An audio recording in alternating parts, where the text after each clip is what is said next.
Listen to me closely, because this is not another soft speech about letting go and moving on. This is a heartbeat speaking to heartbeat conversation.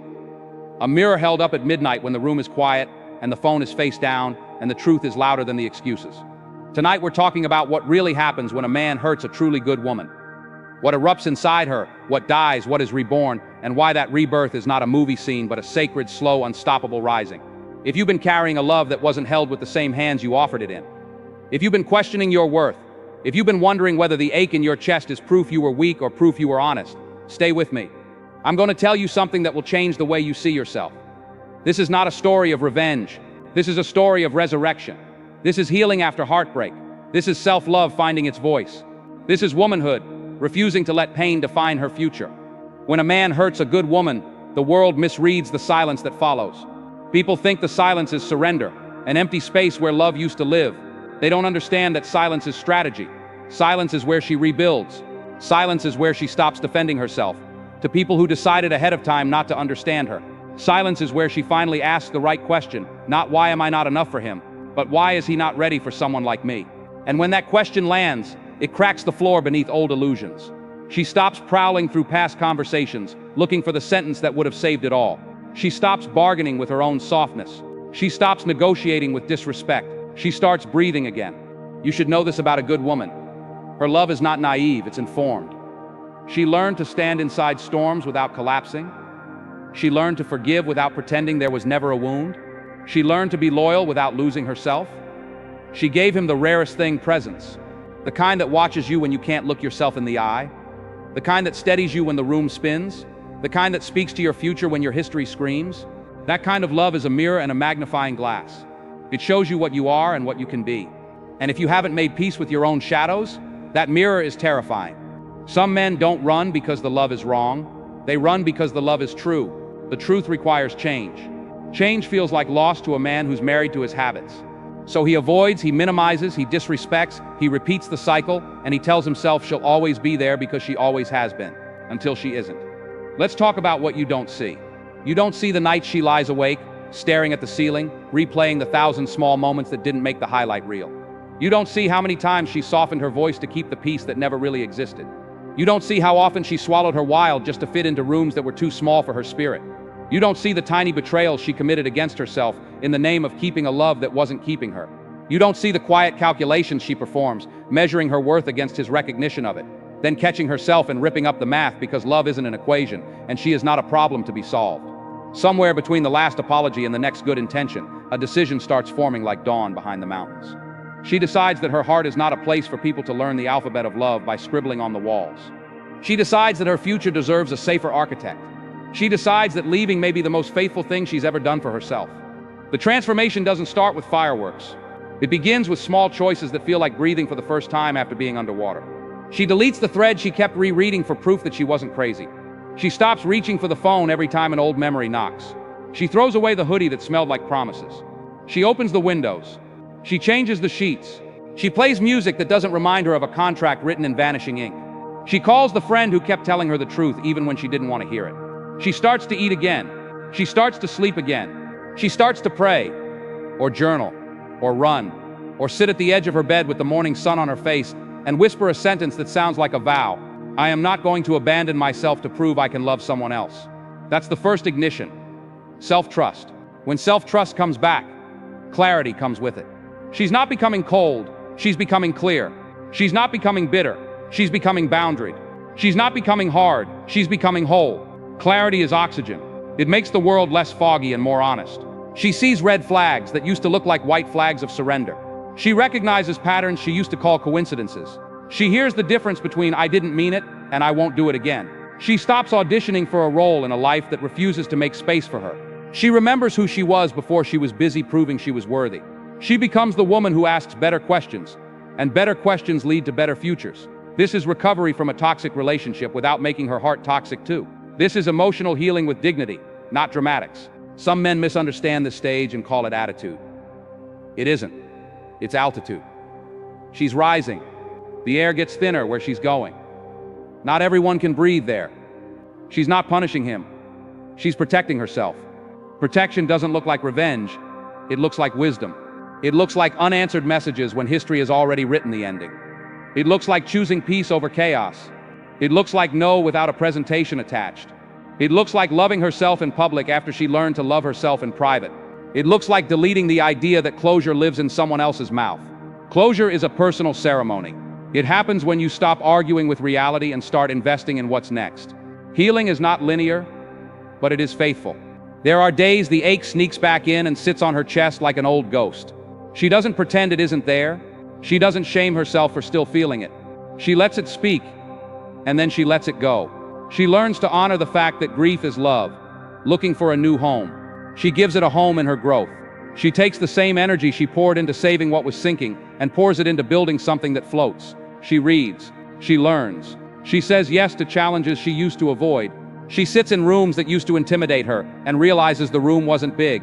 Her self-doubt was. She learns to trust good men again, not quickly, not blindly, but bravely. She refuses to let one man's unhealed wounds become the script for every future story.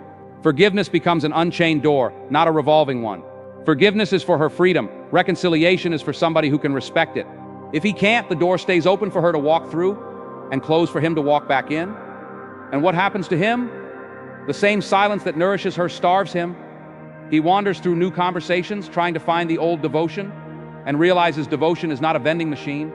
He looks for her in other faces and discovers that replicas don't carry souls. He scrolls through memories like a man looking for water in photographs.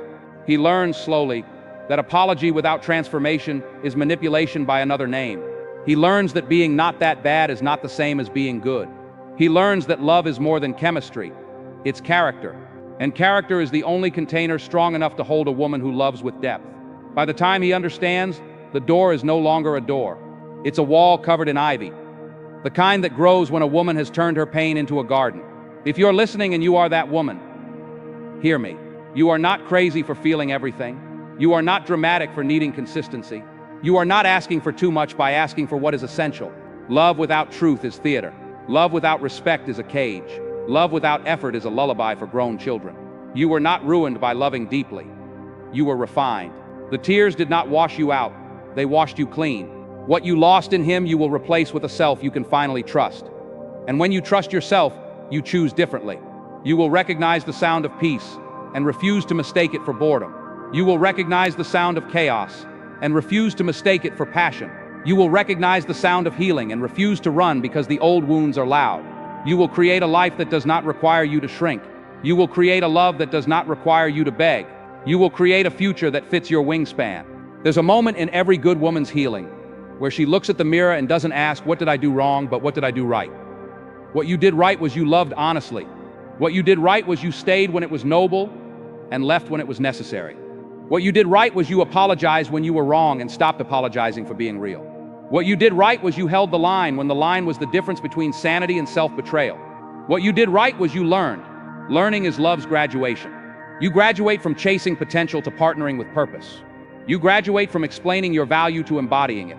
You graduate from waiting for someone to choose you, to choosing a life that wouldn't dare forget you.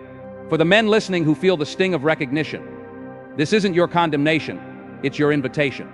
The first brave thing is to admit that you broke what you didn't know how to hold. The second brave thing is to become a man who can hold it. Not with possession, but with presence. Not with performance, but with consistency. The masculine heart at its healthiest is not threatened by a powerful woman, it is inspired by her. It doesn't punish her voice, it protects her peace. It doesn't ask her to be smaller so he can feel taller. It grows so it can stand beside her without competition. If you hurt a good woman, the most honorable sentence you can write is not "I'm sorry, take me back," but "I'm sorry, I'm changing." Change means accountability without excuses. Change means boundaries you set for yourself, not boundaries you try to negotiate for her. Change means therapy, brotherhood, mentorship, humility, prayer, truth. Back to you, woman rising. Your healing is not just personal medicine, it's a public signal. It tells your daughters what love should feel like. It tells your sisters what love should look like. It tells your mother it wasn't her fault that she stayed too long in rooms where her name was only called when something needed fixing. It tells the next generation that strong woman should not be code for woman who can survive neglect. Strength should be the way you lift dreams, not the way you carry disrespect. This is female empowerment that doesn't need a microphone to be loud. This is self-worth you can hear from across the room. This is confidence that doesn't step on anyone else's neck to stand tall. This is growth mindset turned into daily decisions. Who you call, where you go, what you tolerate, how you speak to yourself at the sink while brushing your teeth before bed. Healing is not a headline, it's a habit. And your habits are sacred because your life is. There will be a moment, maybe at a cafe where you used to meet, maybe in a city you claimed, maybe in a random aisle between ordinary groceries, when you see him again or think of him again, and your body doesn't flinch. There will be a morning you wake up and the first thought is not about the past. There will be a song that used to ache and now just sounds like music. That's not indifference, that's freedom. Freedom is what happens when you stop needing an apology to believe your worth. Freedom is what happens when you stop rehearsing the conversation you never got to have. Freedom is what happens when you return to yourself and discover you never should have left. And when love returns, and it will, because love likes to visit homes where peace lives, you will not demand perfection, you will demand truth. You will not obsess over chemistry, you will prioritize character. You will not fall for the chase, you will choose the consistent. You will not confuse being chosen with being cherished. You will choose the love that chooses you daily, not just dramatically. You will write a new story, one where you do not twist yourself into a shape that fits someone else's fear. If you're still with me, breathe. Put a hand over your heart and feel the steady drum that never stopped keeping you alive, even when the person you trusted dropped the beat. That rhythm is a promise. It says we are not finished. It says we will turn the page without burning the book. It says we will keep the parts of us that are tender and protect them with wisdom. It says we will not let pain make us smaller. We will let it make us precise. Hold that promise. Walk with it, build with it, speak from it. Let it choose your schedule. Let it curate your circle.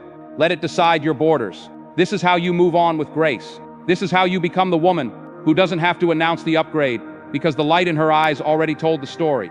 So let's keep going, right from this moment where your lungs are learning the new rhythm, where your heart is writing new music, where your name sounds different in your own mouth because you finally say it with respect. The next season is not a roar, it's a steady burn. That's why people miss it. That's why he misses it.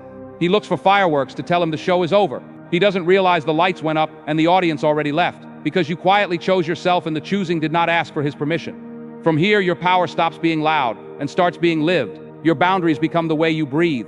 Your confidence stops auditioning and clocks in for work. Healing after heartbreak becomes less about proving anything to anyone and more about building a life where your nervous system can finally unclench. You'll notice it in small scenes first. The text that would have spun you into a storm, now it blinks on your screen and you feel nothing urgent. A memory shows up like a stray cat at the back door of your thoughts, and you do not feed it. You hear a song that used to unspool you, and for a second your chest tenses, then settles. This is what emotional healing looks like when it is honest. Not a sudden sunrise, but a horizon widening. Not a miracle from the sky, but 1,000 faithful choices stacked like stones, building a place inside you that no one can evict you from again. You start to talk to yourself differently, and that changes everything. The old script sounded like begging. Please see me. Please choose me. Please don't make me ask for the bare minimum. The new script sounds like leadership. We do not chase what runs from us. We do not argue with red flags. We do not rent out our peace to chaos. We do not confuse anxiety for attraction. We do not mistake intensity for intimacy. We do not call inconsistency a busy season. We do not shrink to fit, and we do not apologize for taking up the space our purpose requires. This is self-love, not the hashtag, not the candlelit bath, though you can have that too. But the contract you sign with your own future and then keep every day. And what about love? Will love return? Yes, but not as a rescue boat. Love returns as a mirror that honors what you healed. You will not be seduced by potential the way you once were, because you now understand that potential without discipline is a beautifully wrapped emptiness. You will ask different questions, and you will ask them early, not because you're suspicious, but because you've learned to interview for the role of partner in a life that matters. You won't ask, can you make me feel butterflies? Butterflies are wild things, they leave. You will ask, can you be a steady place when my day has been a storm? Can you protect what I give you without locking me in a cage? Can you hold my dreams without making them compete with your ego? Can your silence be safe, not a punishment? Can your honesty be tender, not a weapon? And you will ask yourself the same. You will become the answer you're asking for. That is how true love recognizes itself. There will be days when you mourn what might have been, even when you know you made the right choice. Do not shame that tenderness. It proves you were all in. It proves your heart is real. Sit with the ache, but do not pitch a tent there. You can honor the past without handing it your future. When grief arrives, give it a chair and a cup of water, then kindly show it the door when it tries to unpack. Healing isn't about deleting memories, it's about removing their power to control your next decision. Some nights the old questions will try to sneak back. Was I too much? Did I expect too much? Should I have waited longer? Hear me.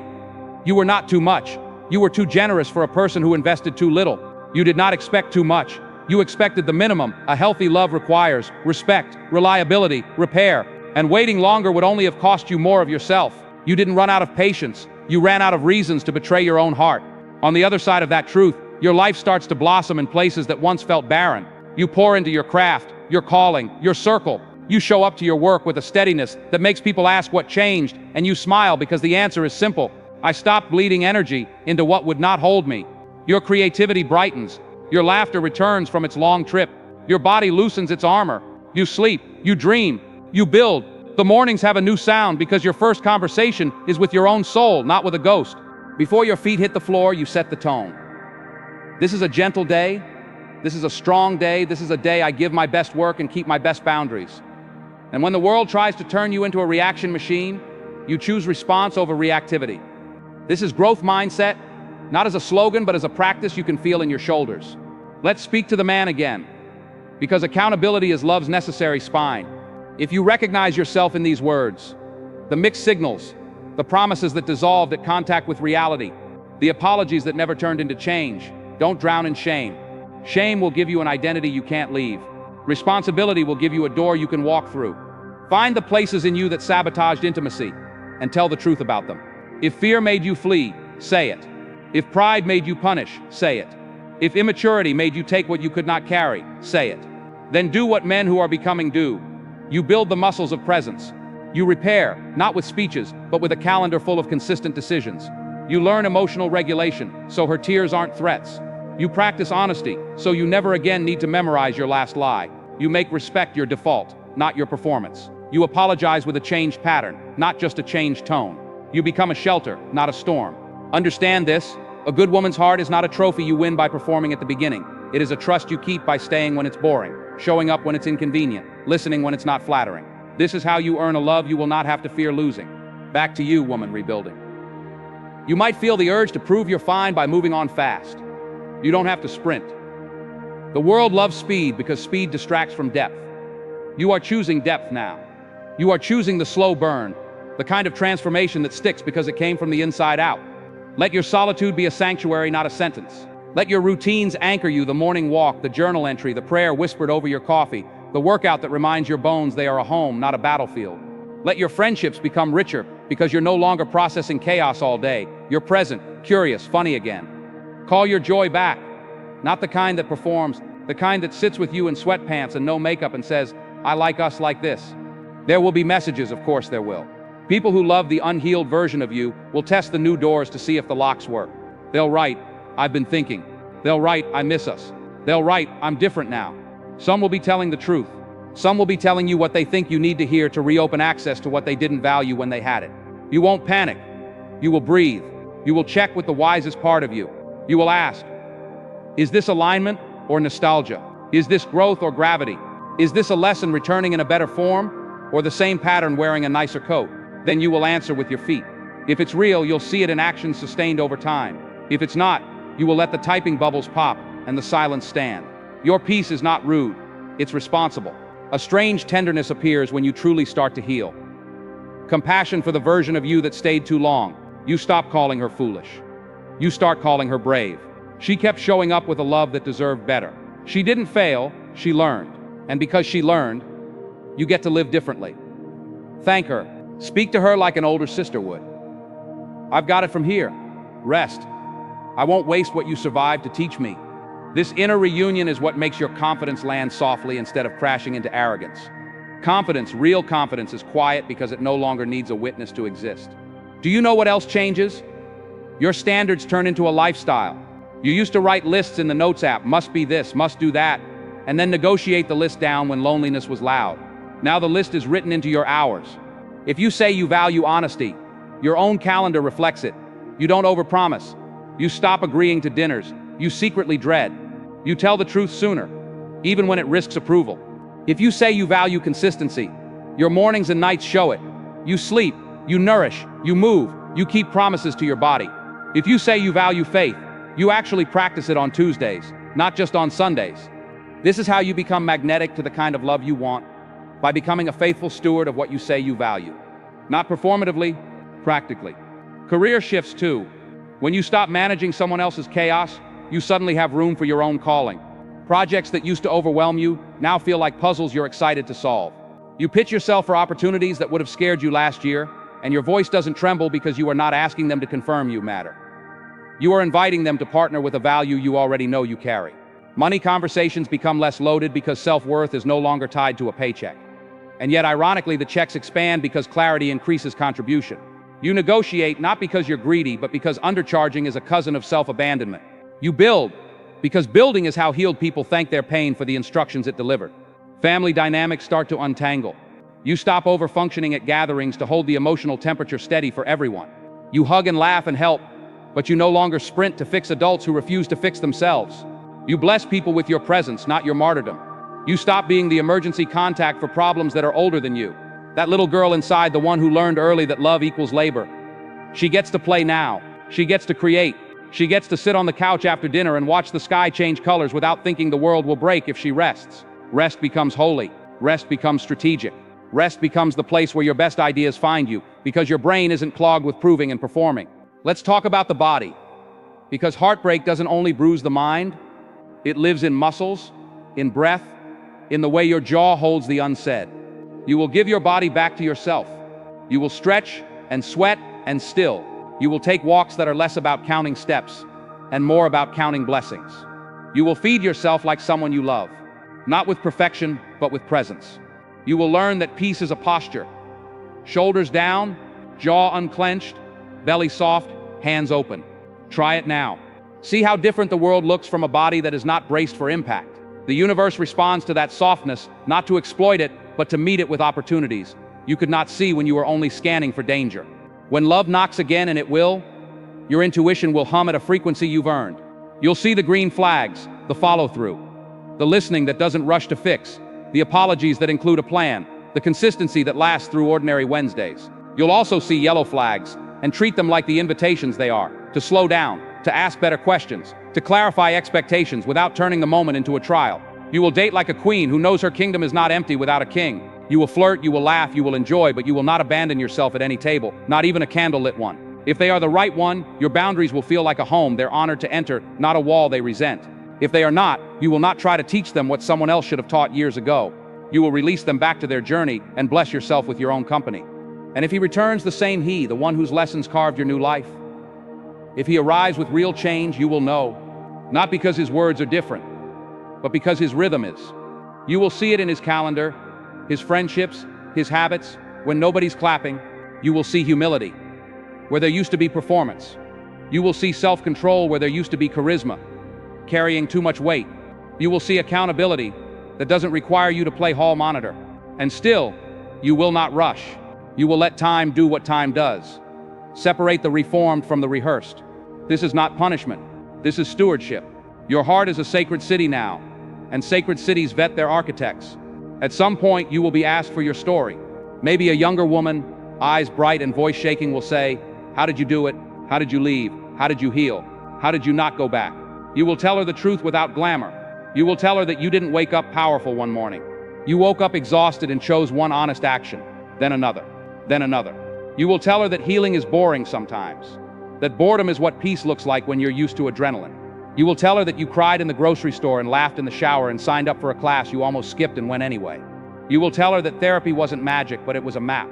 You will tell her that God or the universe or love itself met you exactly at the corner where your decision turned into courage. You will tell her that she is not behind, not broken, not late. She is right on time for her own life. And you will see in her eyes the same light that returned to yours. This is female empowerment doing what it does best. Not shouting down hallways, but lighting lamps for the next traveler. Let me say something that will sound simple and save you years. You don't need closure to close. Closure is a courtesy. Not every person is resourced to give. Waiting for it keeps you employed in a job that does not pay. You can decide that the sentence you needed to hear is the sentence you will say to yourself. I deserved better. I gave my best. I learned enough. I am done. Then you sign the document with action. Block the access point that keeps you looping. Unfollow what keeps you bleeding. Stop the drive-by checks on profiles that only reopen the wound. This isn't petty, it's hygienic. You would not put your hand back in broken glass just to confirm it's still sharp. You don't need to taste poison again to verify it's poisonous. Trust your own data. You'll grow into a new kind of generosity. the kind that doesn't cost you your center. You'll love people fiercely, friends, family, the one who earns your heart next, but you'll do it from overflow, not depletion. You'll give without keeping score, but you'll pay attention to patterns so you don't bankroll irresponsibility. You'll be kind without becoming a doormat. You'll be soft without being shapeless. You will discover the sweet spot where compassion and clarity hold hands. From that place, your no will be as loving as your yes, and the people who deserve you will feel the difference. And maybe, just maybe, you'll write again, or dance, or paint, or cook with music too loud, or start the business you outlined on napkins during the hardest days, or apply for the program you were afraid to name out loud, or book the solo trip that doesn't mean you're running. It means you're returning to the parts of yourself you parked for later. This is not just dating recovery or breakup motivation. This is life restoration. The same steadiness that makes you safe to love makes you wildly capable in every other room. People will call you lucky. You will smile because you know the truth. Luck showed up because discipline invited it. There will still be tests. A late-night loneliness that whispers, just one call. A holiday that feels heavier than it should.